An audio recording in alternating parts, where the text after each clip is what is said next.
अस्सलाम वालेकुम दोस्तों, मेरा नाम आमिर अब्बास और आप देख रहे हैं आमिर अब्बास यूट्यूब चैनल। जी दोस्तों, ये मेरे पास सोलर इन्वर्टर फ्रोनस का है 3.2 केवी का।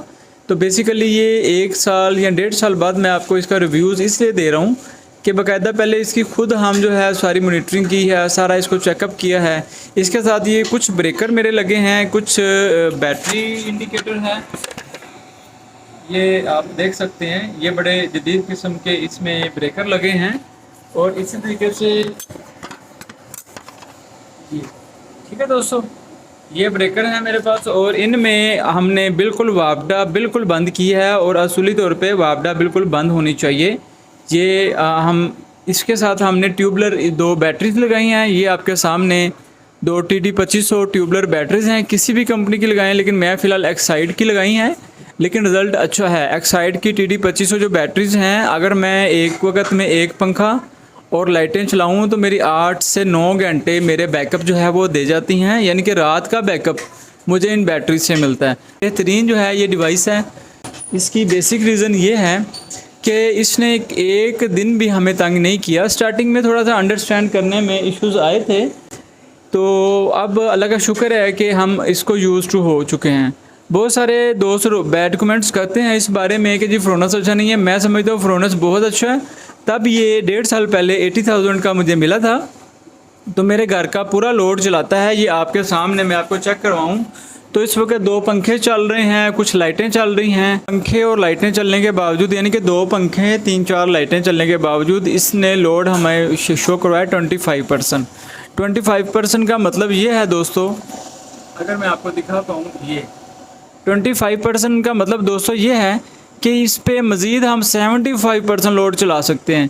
अभी हम सुबह 9 बजे से लेकर शाम 5 बजे तक इस पे अपना हायर 1.5 टन का इन्वर्टर AC भी चलाते हैं और इसके बावजूद हमें किसी किस्म की कोई इसमें कम्प्लेक्स नहीं है, किसी किस्म की परेशानी नहीं है। उस AC के साथ हमारा पंखा भी चलता है, हमारी मोटर भी बाज़ दफ़ा चल रही होती है। मोटर है हमारी बेसिकली डोंकी पम्प का लोड बहुत ज़्यादा नहीं है, तकरीबन 1500 वाट जो है वो डोंकी पम्प का लोड है। AC का जो लोड है वो भी राउंड फिगर 1500 से स्टार्टिंग होता है, वापस से रिवर्स होता है और 1000 वाट तक जाता है। तो बेसिकली बात करने का मकसद ये है, इसकी अगर हम अच्छे से जो है वो इसकी मेंटेनेंस करते रहें। जैसे कि मैं आपको बताऊं कि ये साइड पे जो जालियां लगी हैं, ये जालियों को हर हफ्ते जो है हमें उतार के ईज़िली बआसानी उतर जाती हैं, ईज़िली उतार के हम इसको साफ़ कर रहे हैं। इसके लिए दोस्तों बेसिकली मैं आपको जो आगे काम की और इम्पोर्टेंट बात बताने चाह रहा हूँ वो ये है, आए मेरे साथ। इस इन्वर्टर में दोस्तों फ़िलहाल हैवी लोड और नॉर्मल लोड का जो सेपरेशन का सिस्टम है वो नहीं आया। लेटेस्ट इन्वर्टर्स में ये ऑप्शन मौजूद है कि हम रात को हैवी लोड जो है वो बंद कर सकते हैं इन्वर्टर से ही हम बंद, लेकिन उसके लिए आसान हाल है, परेशान होने की ज़रूरत नहीं है। एक अच्छा फार्मूला लगाया है, मैं समझता हूँ वो काबिल तारीफ़ है। वो ये दोस्तों, ये देखें यहाँ पर ये नॉर्मल लोड है, ये वापडा है, ठीक है, वापडा ऑफ है इस वक्त।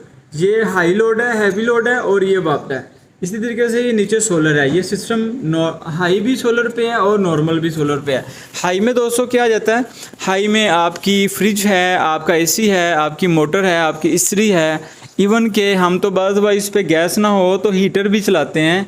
हीटर इसलिए कि हमने बाज़ बार खाना हांडी सालन बनाना हो तो मेरे पास पुराना हीटर पड़ा हुआ है, हम वो भी चला लेते हैं। बात करने के मतलब रात को डेली आपने दोस्तों रात को क्या करना है कि हैवी लोड जो है वो बंद कर देना है। अब आपने जो ट्यूबलर बैटरीज़ हैं वो हैवी लोड अगर आप चलाएँगे तो वो जल्दी जो है वो ख़त्म हो जाएंगी।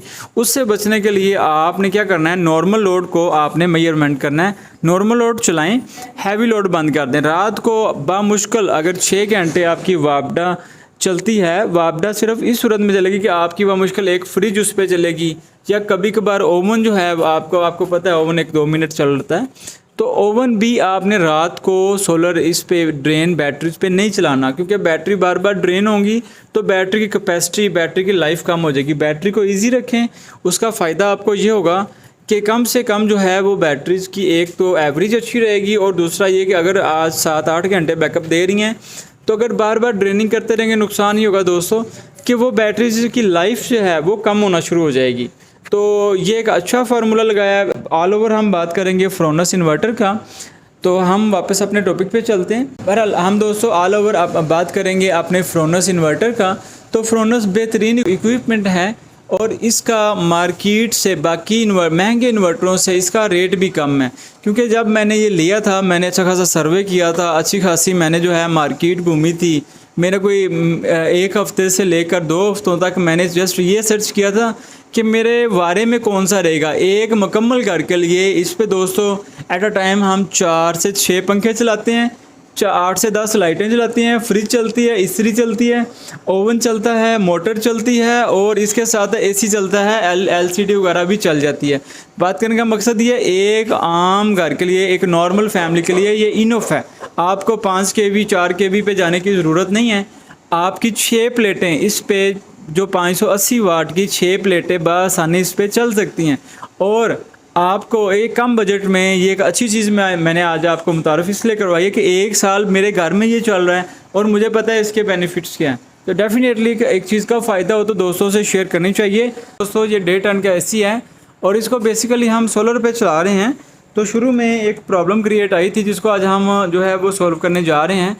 प्रॉब्लम ये थी कि जब हम सोलर पे इस इन्वर्टर को चलाते थे 3 kV का सिस्टम है वो बीप करने लग जाता था। इसके लिए दोस्तों एक ऑप्शन मौजूद है मेरे पास कि जिससे हमारा जो इन्वर्टर सिस्टम है वो बीप ना करे। उसके लिए हमने क्या किया है, ये देखिए इस वक्त जो है वो लोड जो है वो 75% है। लोड की कैपेसिटी मैं आपको दिखा दूं कि इस वक्त ये 75% शो करवा रहा है, यानी कि ये 50% जो है अपना लोड ले रहा है। लेकिन हमने इस लोड की कैपेसिटी को कम करना है और ये बार बार बीप ना करे। इसका सोल्यूशन जो है आज मैं बता रहा हूँ। आप दोस्तों ने सिंपल अपने रिमोट से क्या करना है कि आप दोस्तों ने ये जो टर्बो का ऑप्शन है, टर्बो का ऑप्शन ऑफ़ कर देना है। आप प्रेस करेंगे तो ये टर्बो का ऑप्शन जो है वो ऑफ़ हो जाएगा। इसका हमें दूसरा फ़ायदा ये होगा, टर्बो का ऑप्शन ऑफ़ होने से यहाँ पर जो है वो लोड की कैपेसिटी आहिस्ता आहिस्ता कम होना शुरू हो जाएगी। तो ये चेक करें, ठीक है जी। ये आहिस्ता आहिस्ता ये फ्रोनस मेरे पास इन्वर्टर है, इसकी कैपेसिटी जो है आहिस्ता आहिस्ता कम होना शुरू हो जाएगी। बेसिकली जब सोलर पर आप दोस्तों ने इन्वर्टर AC चलाना है तो आपको इसमें जो टर्बो का ऑप्शन है, आपके रिमोट में टर्बो का ऑप्शन होगा, इसको आपने ऑफ़ कर देना होगा। उससे ये होगा कि आपके रूम की जो कूलिंग है वो स्लोली होगी, वो बहुत फास्ट नहीं होगी। अगर आपका रूम 5 मिनट में कूलिंग जो है वो कूल होता है तो टर्बो ऑफ़ करने से फ़र्क सिर्फ इतना पड़ेगा कि वो 15 मिनट में आपका जो रूम है वो अपना टेम्परेचर लेवल करेगा, यानी कि स्लोली आपका रूम कूल करेगा। टर्बो ऑफ़ करने से आपको ये फ़ायदा हो सकता है कि आप दोस्त कम प्लेटों पर भी, कम सोलर की कम लोड पर भी आप अपना AC चला सकते हैं। और कूलिंग जो है वो कूलिंग में बाद में कोई फ़र्क नहीं पड़ता। पहले 15 मिनट आप दोस्तों को क्या करना पड़ेगा कि थोड़ा सा कोऑपरेट करना पड़ेगा। इसके साथ देखें AC चल रहा है, AC के साथ फ़िलहाल लाइटें चल रही हैं, पंखा चल रहा है, इस तरीके से बहुत सारी और इक्विपमेंट्स हैं जिस वक्त ऑन है। लेकिन टर्बो ऑफ होने की वजह से ये चीज़ें हम जो है इजीली हम इसको यूटिलाइज़ कर पाते हैं। बजाय इसके कि आप दोस्त कारीगरों को पैसे दें या आप परेशान हो, आप सिंपल क्या करें, आप अपनी सेटिंग जो करके खुद करें। ऐसी बहुत सारी इन्फॉर्मेटिव वीडियोस देखने के लिए मेरे चैनल को सब्सक्राइब करें ताकि आपको आने वाली लेटेस्ट जो चीज़ें हैं वो मिल सकें और आपको फ़ायदा हो सके। तो हमें याद रखिएगा, चैनल सब्सक्राइब लाजमी कीजिए।